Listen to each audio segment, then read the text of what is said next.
Hello, Ray Phoenix here, and this is Tetris Worlds on the Game Boy Advance. This is a pretty unique Tetris game. It has a bunch of different modes of gameplay, as you can see there. Different modes of gameplay, and it has all that same classic Tetris fun. So what more is there to say? It's Tetris, and it has a good soundtrack too. The music's pretty freaky and weird, but it's pretty good. The visual effects are really good. The backgrounds are well designed. This was a Game Boy Advance game that came out in 2001, and it has, like I said, good music. This is a good demonstration of what the Game Boy Advance is capable of doing. If I saw this back in 2001, I would be very impressed with this. I used to play this game a lot. Not really, well, I never actually had an actual cartridge of this game, but I used to play this game quite a bit. I remember having this on a Chinese PSP that my dad bought me, a knockoff PSP from China that my dad bought me. It had a bunch of GBA games on it, and this was one of them. That's how I got to know this game very well, because I used to play on that a lot. Whenever I'd be, whenever I had nothing else to do, but nothing better to do with my time, I would play this. So yeah, Tetris is a really fun game. I haven't really made very many videos of Tetris much before in the past. I did make a video of the Next Tetris on the PS1, which is a lot better than this, obviously, and it's probably my favorite Tetris game. And also, I did make a video of Tetrisphere about a year ago, but Tetrisphere is completely different from this. If you don't know what Tetrisphere is, look it up. Tetrisphere is pretty awesome too. I think it only came out on the N64. It's very good, but like I said, it's very different from this. And then I have a lot of other Tetris games too. I also have the new Tetris on the N64, which isn't as good. The soundtrack in that game sucks, but the visuals are somewhat decent. And at one point, my memory of that game got deleted for a strange, unknown reason. Same thing, it deleted the memory to my copy of Star Wars Rogue Squadron on N64, the actual cartridges. And it still works afterwards. The memory still works afterwards. The battery can't be dead, so why did it lose my data? I don't know. It's a mystery that I still have yet to solve. Maybe I'll never solve it. The jury's still out on that one. So I can see here, I play Tetris all the time. I know Tetris like the back of my hand. I don't even need to plan out my moves at all. I just improvise when I play the game. Like what I do with my commentary. I improvise, and I usually get a good score.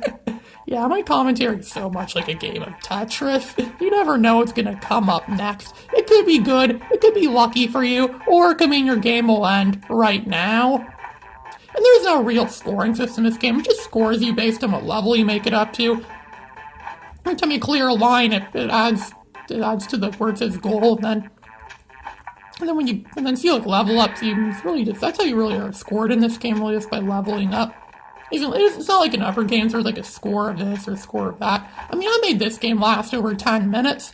That's nothing. I made score marathon mode in the Next Tetris last for like 20 to 30 minutes one time.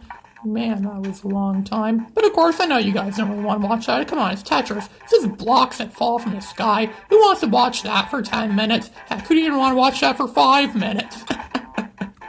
That's funny. In this case, and I believe that this game uses music from other Tetris games. Like, it has a song in this game that was from the the Next Tetris. It also has music from classic Tetris games, and it has music from, it has Christmas music in here too. It has the Nutcracker Suite in here too. So that's good, I guess. And also this game is also very different from its Xbox counterpart. I also have the Xbox version of this game. What was so cool about the Xbox version of this game was that you could use your own music. Like, you could save music onto your Xbox hard drive, and you could actually use it in the game. I'm obviously not going to do that, obviously, for copyright reasons, but that was a cool feature you do on the original Xbox version of Tetris Worlds, which my copy of that game came bundled with Star Wars: The Clone Wars, which was kind of strange. What do Star Wars: The Clone Wars and Tetris Worlds have in common? I don't know. You see in the background now, I can see there's a yellow submarine in the background, obvious Beatles reference. We all live in the yellow submarine, the yellow submarine, the yellow submarine. Yeah, whenever I'm out on sea, and I sing that whenever I'm out at sea. But whenever I'm drowning at sea or sinking at sea, then you sing Octopus's Garden. That's what you're going to be living in after you sink at sea. You can also save Tetris pieces in this game and use them at a later time within the same game, using the trigger buttons, the R and L trigger buttons on the Game Boy Advance.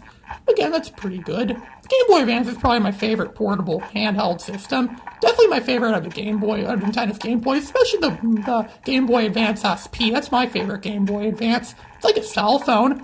Sure, the buttons are not that great. It's like cell phone buttons, but hey, at least the screen looks very good. The screen's very brightly well lit and well detailed. A lot better than the original model that had a crappy screen. I actually got an original Game Boy Advance model back in 2002, but it had a really bad screen. So I didn't really use it as much. It was until I got the SP, which was years later. In 2010 is when I really started to get into Game Boy Advance. That's my game. So look, I lasted 11 minutes and 49 seconds, and I cleared 130 lines and made it to level 8. So that's what a typical game is like for me on Tetris Worlds. This is Ray Phoenix signing out.